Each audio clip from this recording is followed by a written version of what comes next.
प्रिय मित्रों, CMPC YouTube channel पर आपका स्वागत, अभिनंदन। देखिए, एक बार फिर से मैं नेक्स्ट अच्छे से क्वेश्चन लेकर के आपके सामने हाजिर हूँ। और ये जो वीडियो है, ये पूरा लेक्चर 10वीं क्लास के उन स्टूडेंट्स के लिए है जो अभी 10वीं बोर्ड का एग्ज़ाम देने जा रहे हैं और जिनको डर है कि गणित के अंदर पास कैसे हो। मैंने वही क्वेश्चन लिए हैं जो आप इजी वे में कर सकते हैं और एग्ज़ाम में पूछे भी जाते हैं। तो लीजिए हम स्टार्ट करते हैं। मैंने ऊपर लिखा इसीलिए कि गणित का डर कैसे खत्म हो, ठीक है ना। तो डर बिल्कुल, अगर ये क्वेश्चन आप कर लेंगे, क्योंकि ये क्वेश्चन ज़्यादा बड़े नहीं है, सिंपल है और एक दो नंबर करके ना आप आराम से अच्छा स्कोर बना सकते हो। तो देखिए हमारे सामने जो क्वेश्चन है, मैंने यहाँ तो 4 क्वेश्चन लिखे हैं और इन चारों क्वेश्चंस के आसपास की जो खास तौर से जो जानकारी है, जो मेन फॉर्मूले काम आते हैं, वो फॉर्मूले हमें जानकारी में होने चाहिए। जैसे पहला क्वेश्चन कह रहा है, समांतर श्रेणी 2, 7, 12 का 10वां पद ज्ञात कीजिए। मेरे हिसाब से इस क्वेश्चन में कहीं दिक्कत नहीं आएगी और इसका जो सूत्र है वो हमारे पास में क्या है वो बताऊं। उसके पहले आपको इसके अंदर आपको खास तौर से 3 चीजें आपको याद रखनी है। 3 चीजें कैसे? एक तो आपको याद रखना है, सबसे पहली बात तो nवां पद, जिसको अपन an बराबर कहते हैं a plus n-1 into D. दूसरा हम लेंगे Sn, n पदों का योगफल, और वो होता है n/2 into 2a plus n-1 into D. 2 सूत्र ये याद रखना। इस सूत्र को एक अलग रूप में भी लिखा जाता है, कैसे? n/2 into a plus l, या l क्या है? अंतिम पद। ये आपको ध्यान रखना होगा। और वास्तव में ये जो व्यापक, इसको व्यापक पद भी कहते हैं, इसको अंतिम पद l भी कहते हैं। वास्तव में ये l जो है ना, ये वाली चीज है। a क्या है? प्रथम पद, ठीक है, ये वाला। और सार्व अंतर d, वो इसका अंतर कितना है? देखो 5 का अंतर है, तो d का मान इसके अंदर 5 हो जाएगा। और n पदों की संख्या, जो 10वां पद पूछा है, तो कोई दिक्कत ही नहीं, आप आराम से इसमें कर सकते हैं। एक ये तो आपको ये 3 सूत्र मैंने इसके अंदर बताए हैं। व्यापक पद कहो, nवां पद कहो या अंतिम पद कहो, सभी एक ही बात है, ठीक है। तो उस केस में आपको ये वाला लगाना है इसके अंदर। तो आप देखिए, पहला वाला जो सवाल है, आपको मालूम है कि इसके अंदर प्रथम पद तो हो गया 2, ये 2 हो गया, ठीक है। सार्व अंतर d जो है वो हम 7 - 2 कर देंगे, ये अपने को ध्यान रखना पड़ेगा। तो ये हो गया 5, ठीक है। और पदों की संख्या n बराबर कितना है आपके पास में? 10। बस आप इसके अंदर मान रख लें। तो ये n बराबर a plus n-1 into D. तो ये a 10, n की जगह 10वां पद है ना। तो ये a आपके कितना? प्रथम पद 2, फिर n का मान कितना है? 10 माइनस 1, ये 1, और d की जगह कितना? 5। तो ये आपके a 10 बराबर 2 प्लस 10 में से 1 घटाओ 9 इंटू 5। यहाँ पर एक गड़बड़ करते हैं हम अक्सर, 9 का गुणा पहले 5 से करना पड़ता है, प्लस से ना बाद में करेंगे। तो ये 2 और 9 5 45। तो ये a 10 बराबर आपके कितना आ गया? 47। तो पहले का 10वां पद जो है ये 47 इसका आंसर है। अब ये तो पूरी लंबी विधि बता दी मैंने आपको, लेकिन थोड़ा सा बड़ा हो रही है। मैं जब कभी कहे कि 10वां पद, ध्यान देना, मैं आपको कुछ ऐसी चीज़ें बताना चाह रहा हूँ जिसको आप डायरेक्ट याद रखें। अगर आपको कहा जाए कि 10वां पद, ध्यान देना, 10वां पद का मतलब होता है a प्लस 9d, मतलब 1 कम कर देना यहाँ। अगर आपको 11वां पद कहें तो a प्लस 10d। अगर ये 20वां पद कहें तो आपको ध्यान रखना a प्लस 19d। अगर आपको 80वां पद कहें तो ये क्या हो जाएगा? a प्लस 79D, एक कम मान लेना। अगर ये कहे कि चौथा पद, तो A4 क्या बन जाएगा, A+3D। मतलब जो पद पूछा जाए तो आपको डायरेक्ट आपको कर लेना है। अब यहाँ 10वां पद कहा है, तो देखिए 10वां पद का मतलब क्या हो जाएगा, A10 बराबर A+9D। ध्यान से देखना, अब अपन इसको इस सवाल में यूज करते हैं। तो A कितना है, 2 है आपके पास में, 9 इंटू सार्वंतर D अपन ने निकाल रखा है 5, ठीक है। तो देखिए हमारा काम बहुत हल्का हो गया, 9 5 45, तो ये आपके 47। इतने से काम में मतलब 3 स्टेप में हमारा काम हो चुका, और इसके अंदर भी आपको पूरे नंबर मिलेंगे। अगर आप डायरेक्ट ये वाला नहीं भी लगाएं तो कोई दिक्कत नहीं है। मतलब एपी वाला जो जब सवाल आवे, समांतर श्रेणी एपी का मतलब, तो इसके अंदर आपको तुरंत दिमाग में आना चाहिए कि 10वां पद कहे तो A10 बराबर A+9D, 11वां कहे तो A+10D, अगर 15वां कहे तो A+14D, अगर मान लो 25वां कहे, 25वां पद, तो A25 बराबर क्या हो जाएगा, A+24D। मेरे हिसाब से ये लैंग्वेज अब आपको समझ में आ गई होगी। तो आपको ये इस तरीके से ये सवाल आपको करना आ जाए। अब इसके अंदर जो खास बात है, ये तो मैंने बता दिया सवाल, तो अब अगर वो यहाँ पूछता, अगर इसी की जगह वह हमें पूछता कि योगफल ज्ञात कीजिए, ठीक है, योगफल की बात करें, अगर यहाँ तो लिख दिया कि 10वां पद ज्ञात कीजिए, अगर यहाँ योगफल ज्ञात करना होता तो हम क्या करते हैं, तो Sn बराबर n/2 2a plus n-1 into D. तो सीधा सीधा योगफल की बात कर रहा है, तो n का मान तो हो गया आपके 10/2, और ये a का मान कितना, 2 है, तो मैं डायरेक्ट 2 का 2 से गुना करके इसको 4 लिख रहा हूँ। 2 तो ये 2 रखा, 2 इंटू 2 4, प्लस n-1 यानी कि 10वां पद, तो 10 माइनस 1 9, तो ये 9, और d का मान अपने कितना था 5। ध्यान से देख लेना, तो ये 10/2, और ये क्या हो जाएगा, 9 5 45 और 4 कितना हो जाएगा, 45 और 4 49, ठीक है। 2 से इसको काट दो 5 बार, ठीक है, तो ये आपके 5 इंटू 49, ठीक है, 490 के आधे 245 इसका आंसर हो जाएगा। तो हमें अगर 10वां पद पूछे तो आपको ये लगाना सूत्र, और योगफल पूछे तो ये लगाना, ये आपको ध्यान रखना है। हाँ, अगर वो सवाल में अंतिम पद दे दे तो आपको L की जगह आप मतलब ये, क्योंकि इसकी अंतिम पद देगा तब आपके L उसके अंदर का मान दिया होगा, तो आपको फिर ये नहीं लगाना, फिर ये लगाना होगा।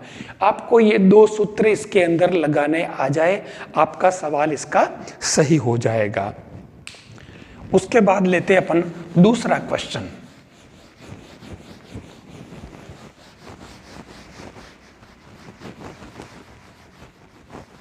दूसरे क्वेश्चन के अंदर आप ध्यान से देख ले, इसने क्या दिया है, मान ज्ञात कीजिए कोस 37 डिग्री बटा साइन 53 डिग्री, और दूसरा प्रश्न है कोट 34 माइनस टेन 56।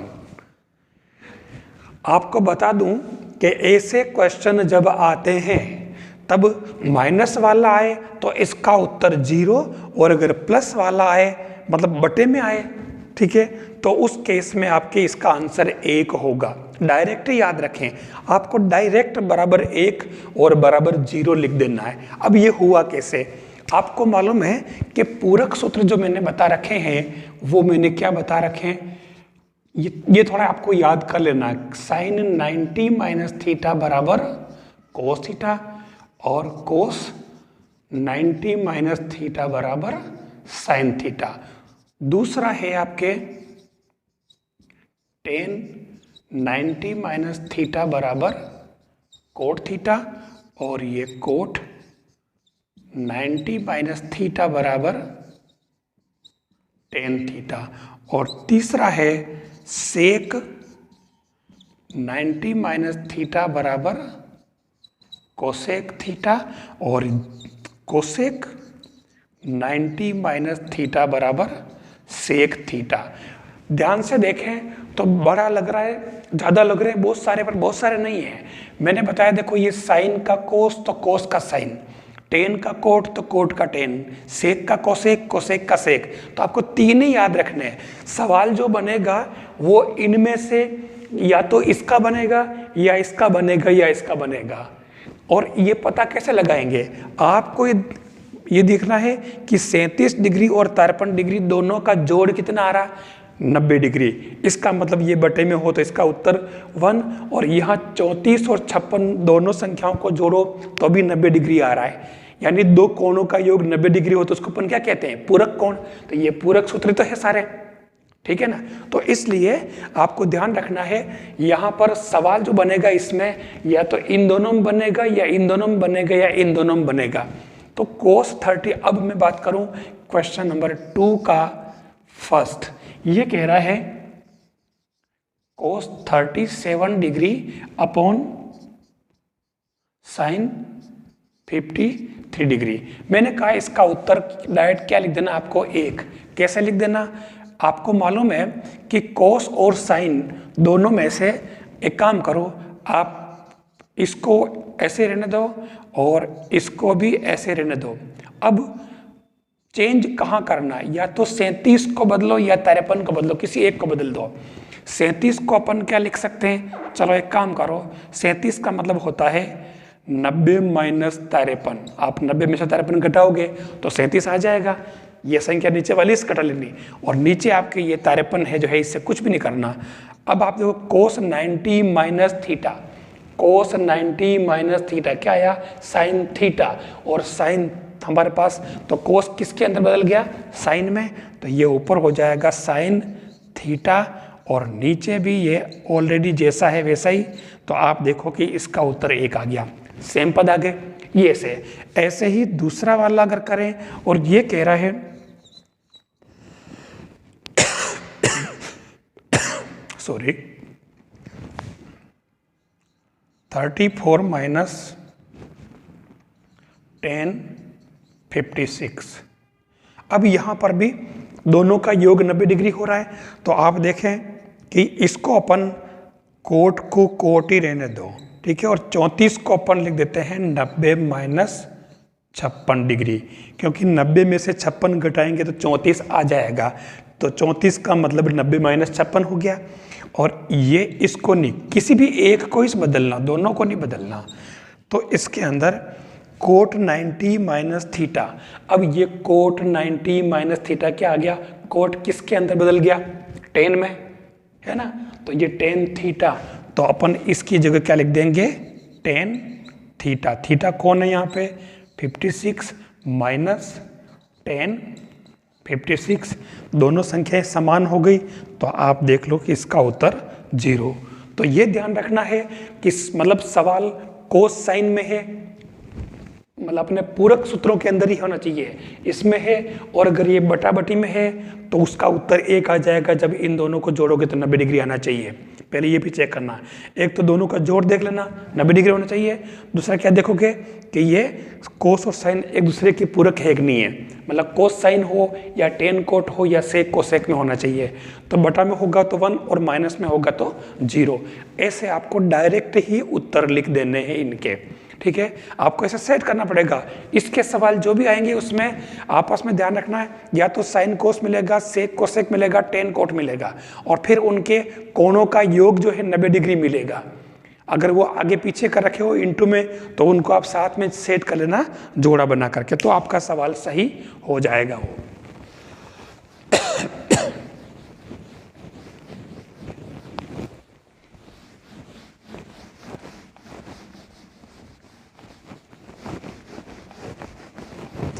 फिर क्वेश्चन नंबर 3, देखिए के किस मान के लिए समीकरण निकाय 2x प्लस के वाई बराबर 1, 3x माइनस 5y बराबर 7 का कोई हल नहीं है।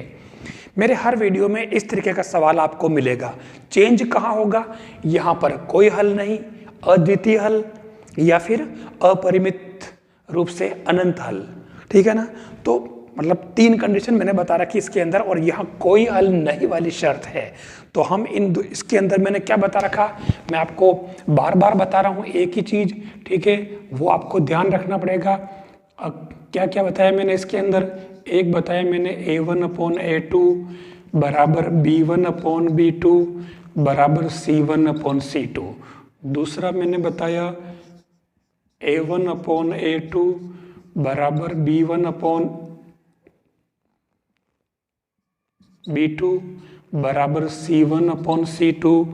और तीसरा मैंने बताया A1/A2 बराबर B1/B2 बराबर C1/C2। ये 3 एक जैसे लिख दिए मैंने। अब इसमें अपन सेट करते हैं। अगर मैं इसको काट देता हूँ, फर्स्ट वाला बराबर नहीं है, तो यहाँ पर यूनिक सॉल्यूशन, अद्वितीय हल। ध्यान देना, अद्वितीय का मतलब दोनों रेखाएं केवल एक ही बिंदु पर प्रतिच्छेद करेगी, पहली कंडीशन है, ध्यान रखना है। और इसलिए केवल एक हल होगा। एक हल का मतलब वो रेखाएं केवल एक बिंदु पर काटती है, ठीक है, प्रतिच्छेद करती है, इंटरसेक्ट करती है। तो ये कंडीशन। दूसरा वाला इसके अंदर जैसे मान लो अपन ले लेते हैं अनंत हल की बात करें, तो ये अनंत हल।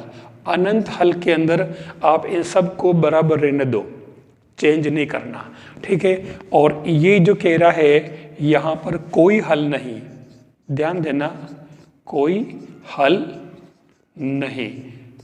तो इसके अंदर क्या बनेगा कि कोई हल नहीं है, इसका मतलब ये पोर्शन जो है बराबर है और ये वाला नॉट इक्वल चला जाएगा, लास्ट वाला। ये 3 कंडीशन 9th क्लास से पढ़ते आ रहे हैं, अपने को याद रखनी है। तो पहले वाले के लिए तो चित्र ऐसा बन रहा, तो दूसरे वाले के लिए कैसा बनेगा, दूसरे वाले के लिए कह रहा अनंत हल बनेंगे, मतलब एक रेखा इस तरीके से है और दूसरी रेखा इसी के ऊपर है, एक के ऊपर एक, इसको कहते हैं संपाती रेखाएं या कोइंसाइड्स रेखाएं, एक के ऊपर, यानी कि ये बहुत सारे बिंदुओं पर मिल रही है, अनंत बिंदु मिल रही है, और इसलिए इसका हल इस कंडीशन में अनंत हल होंगे। और तीसरा वाला कह रहा है कोई हल नहीं, तो इसका चित्र कैसा बनेगा, इसका चित्र ऐसा बनेगा, एक रेखा ये L1 है, ठीक है, तो दूसरी रेखा इसके समांतर होगी। जब रेखाएं समांतर होती है तो दोनों अनंत तक बढ़ती है, लेकिन कहीं पर भी नहीं काटती है, नहीं मिलती है, इसलिए इसका कोई हल नहीं। तो हम ये वाली कंडीशन लेते हैं। तो अब हमारा सवाल तीसरा जो है, तीसरे सवाल के अंदर ये जो दोनों समीकरण है हमारे पास, अपन ले लेते हैं 2x प्लस ky बराबर 1 और दूसरा है 3x माइनस 5y बराबर 7, ठीक है। ये दोनों समीकरण है। तो ये A1/A2, तो पहले तो आप एक काम करो, इसको सभी को एक साथ बराबर करके लिख दो, k/-5 बराबर 1/7। लेकिन इसने कहा कोई हल नहीं, तो कोई हल नहीं के लिए हमारे पास में ये कंडीशन बनेगी, ठीक है। तो अब इसके अंदर 2 कंडीशन बनती है। अगर अपन इन दोनों को लें, इन दोनों को, ठीक है, तो इन दोनों से हमारे पास क्या बनेगा, k × 3 बराबर 2 × -5, ठीक है। और दूसरा इन दोनों को लेंगे तो ये k × 7 बराबर नहीं है -5 × 1, मतलब आपके k बराबर क्या आया, 3 बटे में चले जाएंगे, -10/3, ठीक है। और इधर के आ जाएगा -5/7। मतलब अगर k बराबर -10/3 हो तो भी कोई हल नहीं होगा, ठीक है। और अगर k = बराबर हो, नहीं नॉट, ये नॉट है, ध्यान देना, k का मान ये नहीं होना चाहिए, ठीक है, k का मान ये नहीं होगा तो कोई हल नहीं होगा इसका। ये 2 कंडीशन इसके अंदर बनती है। तो ये ऐसे अपने को, आपने दोनों में से एक भी कर लिया तो भी आपका काम चल जाएगा, इससे आपका काम चल जाएगा। तो ये ऐसा सवाल आपको मतलब हर वीडियो मिलेगा। और वो क्यों मिलेगा, क्योंकि मुझे पता है कि ऐसा क्वेश्चन RBSC अपने उसमें पेपर में पूछती है बोर्ड में, ठीक है। तो ये तरीका आपको समझ में आ गया होगा मेरे हिसाब से।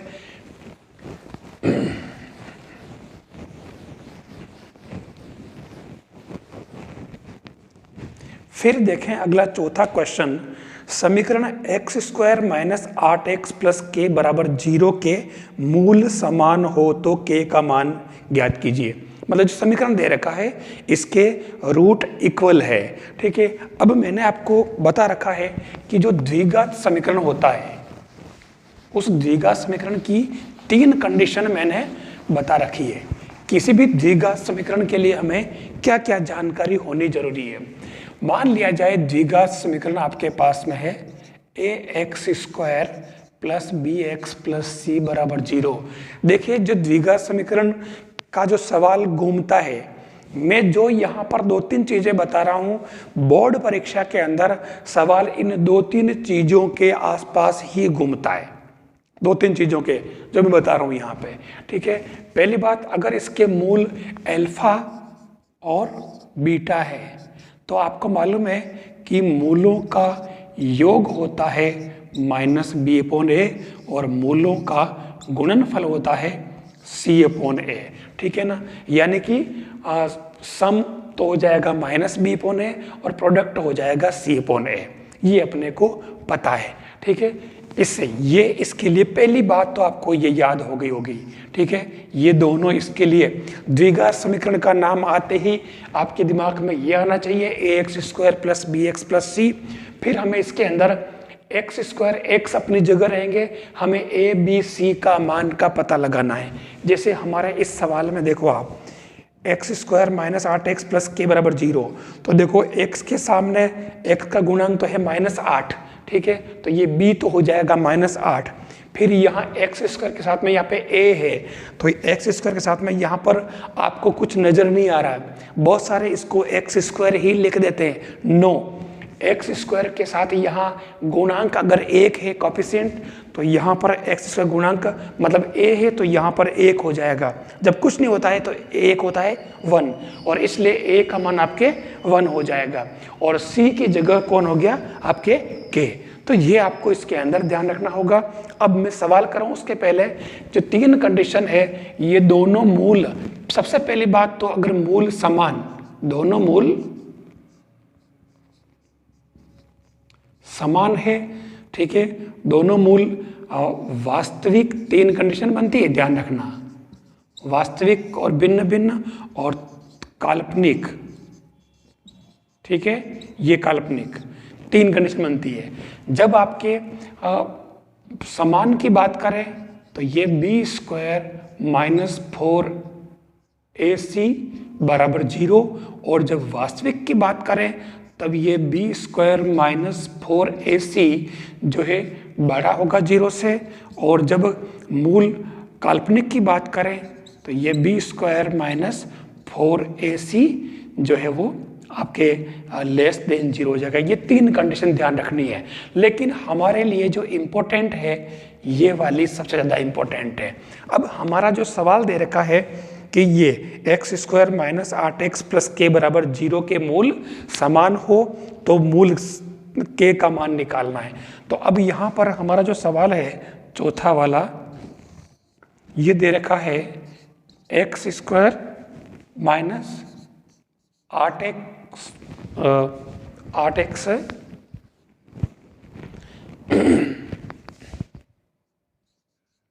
प्लस के बराबर 0। अब यहाँ पर आप देख लो कि a तो हो गया 1, b हो गया -8 और c हो गया k। ठीक है, अब मूल समान की शर्त क्या है, वो है आपके b स्क्वायर माइनस 4ac।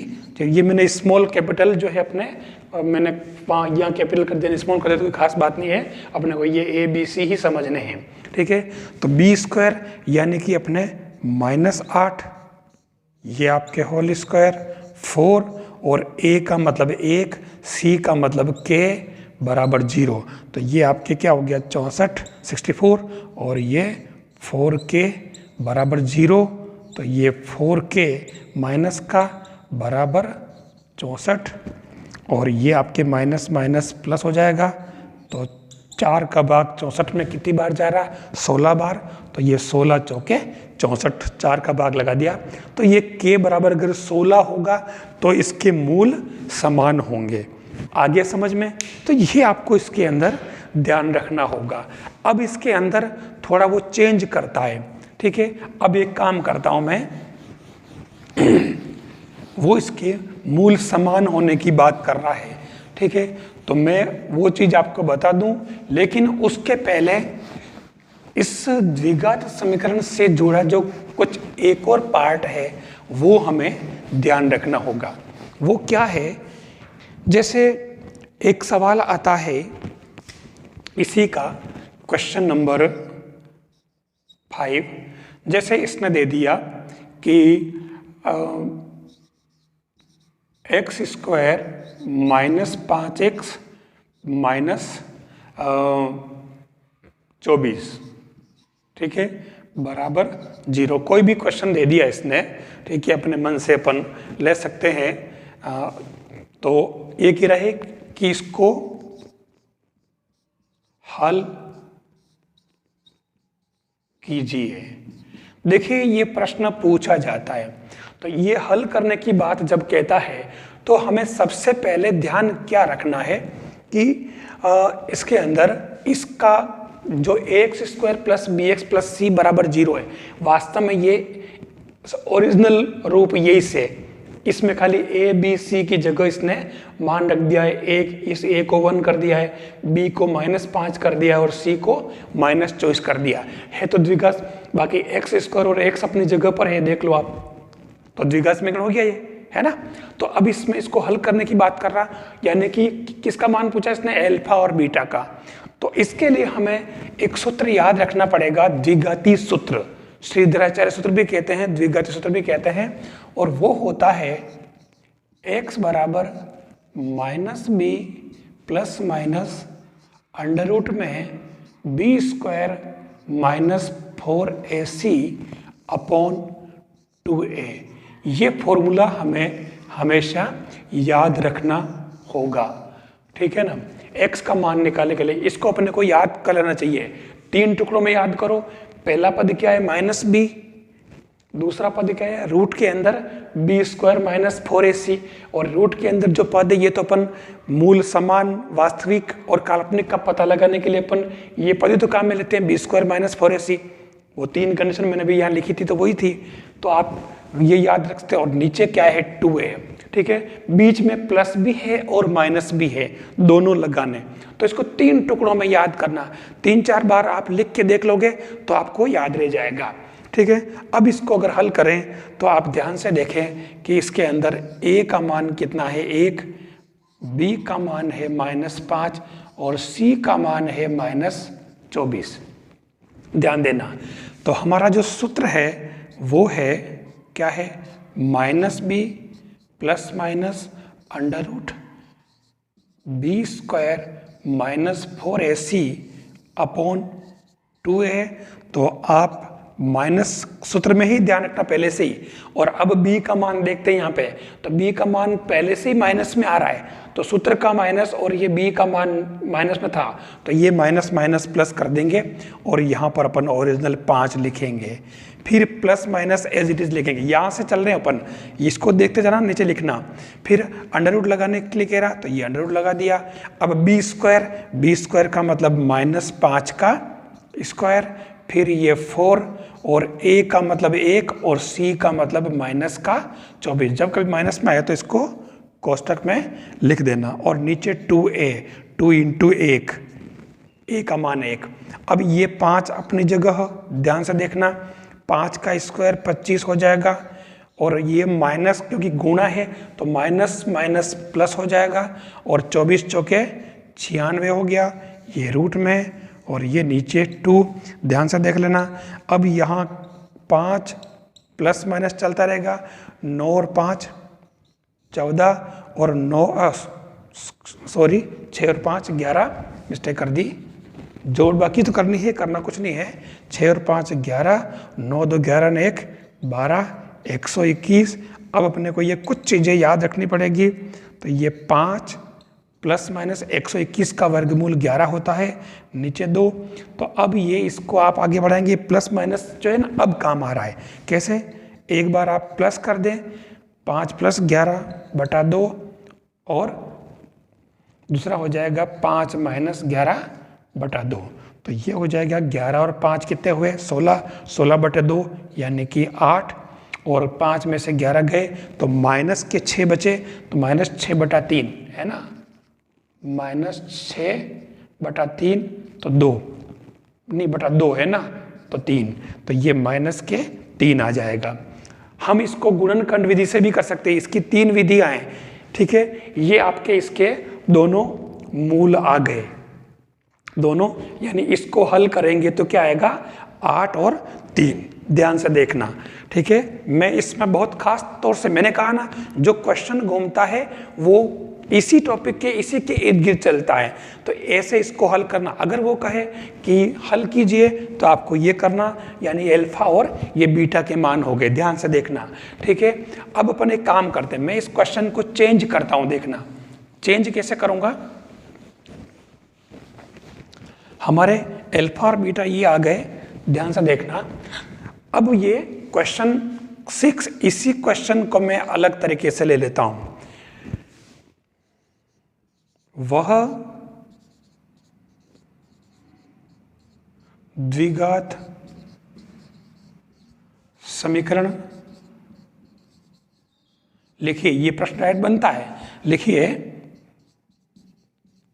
जिसके शून्यक या मूल, मैं मूल लिखूंगा शून्यक की जगह, शून्यक कहो मूल कहो जीरोज कहो सब एक ही बात है ना, जीरोज भी जीरोज, ठीक है, या रूट्स, मूल शून्यक, इंग्लिश हिंदी वर्ड, मूल 8 और -3 हो, ठीक है, ध्यान से देखना।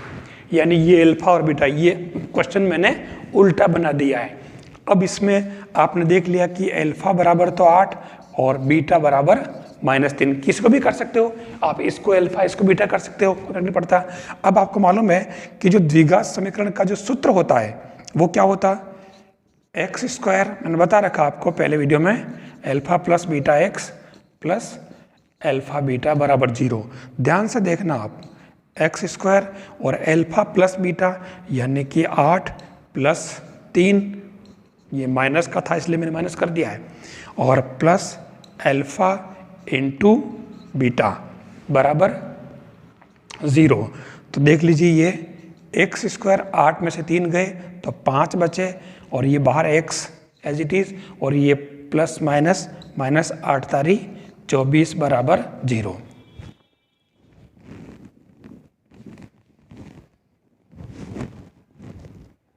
वापस कर दिया रिवर्स, पहले इसको हल किया और हमने अल्फा बीटा निकाले तो 8 और -3 आए। अब वापस मूल आ गए 8 -3, तो वापस इससे अपन ने द्विघात समीकरण निकाल लिया। देखो ये हम कैसे भी कर सकते हैं, द्विघात समीकरण को हल करके और इसके मूल अल्फा बीटा निकाल सकते हैं, और मूलों से वापस इस सूत्र का उपयोग करके, ये आपका सूत्र है, ध्यान रखना, ठीक है ना। किसका सूत्र है ये द्विघात समीकरण लिखने का, द्विघात समीकरण ज्ञात करने का। लेकिन कब, जब मूल दे रखे हो या मूलों का योग और गुणनफल दे रखा हो। इसमें दो बात है, ये मूलों का योग, ये मूलों का गुणनफल है ना, ये प्रोडक्ट और ये सम। तो वो ध्यान से, यहाँ जैसे मैंने क्या लिखा कि जिसके मूल ये और ये हो, यानी कि अल्फा और बीटा अलग अलग दे रखे हैं, ध्यान देना। तो आपको ये जोड़ना और गुणा करना, फिर आपको इसके अंदर रखना, ताकि आंसर आएगा द्विघात समीकरण। तो ये आपके द्विघात समीकरण से जुड़ी चीजें मैंने जो बता दी है। द्विघात समीकरण के लिए वो 3 चीजें पूछता है, या तो द्विघात मूल दे देगा और द्विघात समीकरण लिखना, तो ये ऐसे लिखना, या द्विघात समीकरण दे दिया और वो हल करने के लिए कहेगा, तो हम इस सूत्र से करेंगे। मैंने कहा इसकी 3 विधियां हैं, ठीक है, वज्र गुणन विधि, अपने द्विघातीय सूत्र वाली विधि, और एक गुणनखंड विधि। परीक्षा में आपको तीनों विधियां पढ़ने की जरूरत नहीं है। परीक्षा में केवल यह लिखा आता है कि हल कीजिए, मतलब आपको x के मान निकालने, मूल अल्फा और बीटा। आप भली मतलब अपने को जो जहां जाना है वो उस जगह सही ढंग से पहुंचना है। अब आप किसी भी रास्ते से जाओ, ठीक है, चाहे वज्रगुणन वाले रास्ते से जाओ, चाहे गुणनखंड से जाओ, चाहे सूत्र से जाओ। तो सूत्र इसलिए बताया मैंने कि कुछ सवाल ऐसे होंगे जो सूत्र से ही होंगे, गुणनखंड से नहीं होंगे या पूर्ण वर्ग विधि से नहीं हो पाएंगे, ठीक है। तो इसलिए, लेकिन ये सूत्र ऐसा है कि सब जगह काम आ जाता है, कोई सा भी सवाल हो। और इसलिए मैं सभी को कहता हूं कि द्विघाती सूत्र ही याद कर लें आप। कितनी बार गुणनखंड टफ आते हैं तो वो टुकड़े मिलते ही नहीं उसके, और इसलिए उसमें देर लग जाती है। तो अपन ने सूत्र में मान रखा और फटाफट हल किया, देरी नहीं लगेगी। तो यह द्विघात समीकरण से संबंधित मैंने बता दिया, हल करना, मूल ज्ञात करना, ठीक है, और मूल से समीकरण बनाना। और तीसरी बात क्या बताई, मूल समान वाली बात ये।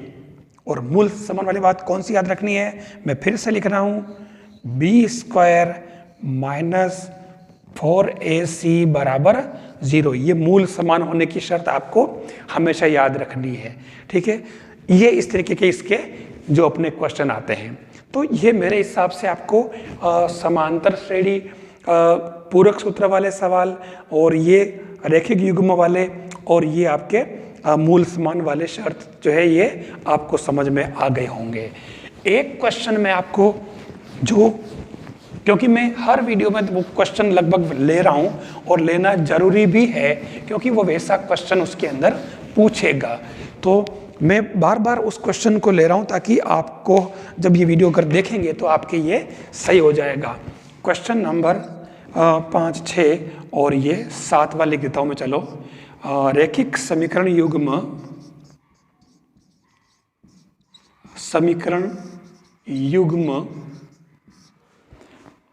हल कीजिए। अब ये समीकरण युग्म हल करने का मतलब आपके द्विघात समीकरण नहीं है, ये अपने ये वाला है 2x प्लस वाई बराबर 5 और 3x माइनस वाई बराबर 10, ठीक है। ये मैंने दे दिया, इसको हल करना है। तो मैंने कहा कि गुणांक समान, अगर x के गुणांक समान नहीं है तो y के समान होंगे, किसी न किसी के समान आपको मिल जाएंगे वहां पे, ठीक है ना। जो छोटा सवाल आएगा 1 नंबर 2 नंबर का, तो यहाँ देखो y के गुणांक समान है, ठीक है। और गुणांक समान है तो एक बात ध्यान रखना, दोनों अगर अपोजिट साइन है, प्लस माइनस है, तो इनको काट दो, ठीक है। तो ये हो जाएगा आपके जोड़ दो, मतलब इसमें क्या लिखना आपको, जोड़ना है, जोड़ने पर। तो 2 और 3 कितने आ जाएंगे आपके 5x, और इधर कितना हो गया 15। तो ये 5 का डायरेक्ट भाग लगा दो इसके अंदर, 3 बार गया, ये आपके x का मान आ गया, ठीक है। अब ये x का मान आप समीकरण 1 में रख लो, तो क्या आएगा, ये 2x प्लस वाई बराबर 5, और x की जगह 3 रखो, तो 2 × 3 प्लस वाई बराबर 5, तो ये 6 प्लस y बराबर 5, तो ये y बराबर 5 माइनस 6, तो y बराबर 5 में से 6 गया -1। तो ये आपके इसका हल क्या आ जाएगा, x बराबर तो 3 और y बराबर -1। ये आपके इसका आंसर हो जाएगा। मतलब इसमें मैं जो बात कहना चाह रहा था, ये तो इसने एक प्लस का और एक माइनस का दिया। अब इसकी जगह अगर ये यूं करता कि 2x प्लस वाई बराबर 5 और 3x प्लस वाई बराबर 10 करता, यहाँ दोनों प्लस कर दिए। अब यहाँ हमें क्योंकि काटने के लिए चिन्ह विपरीत होने चाहिए, तो ये y और ये हो जाएगा आपके माइनस का कट जाएगा, लेकिन यहाँ अगर काटना है तो चिन्ह बदलने पड़ेंगे, ये कैंसिल। तो अब 2x में से 3x गए तो -x, और ये माइनस का 5, तो x बराबर 5 आ गया। देखो मान बदल गया और x 5 आ गया, तो आप x का मान 5 इसमें रखें, तो ये 5 दूनी 10 प्लस y बराबर 5, तो y बराबर 5 माइनस 10, तो y बराबर -5। तो ये x और y के दोनों के मान, या x का मान 5 और y का मान -5 आ गया। ये कॉन्सेप्ट आपको आना चाहिए। काटने के लिए चिन्ह जो है अपोजिट होने चाहिए, विपरीत होने चाहिए, एक प्लस का दूसरा माइनस का। अगर विपरीत पहले से विपरीत है तो आप इसको लिख दे जोड़ने पर, और अगर दोनों समान चिन्ह है तो लिख दें आप घटाने पर, घटाने के लिए आप चिन्ह बदलेंगे। तो ये इस तरीके से आपको ऐसे क्वेश्चन करने चाहिए। सारे क्वेश्चन मैंने बहुत इंपॉर्टेंट क्वेश्चन लिए। इन क्वेश्चंस को अगर आप करते हैं तो मेरा विश्वास है कि आप 10वीं बोर्ड में बहुत अच्छे नंबर ला सकते हैं। थैंक्स।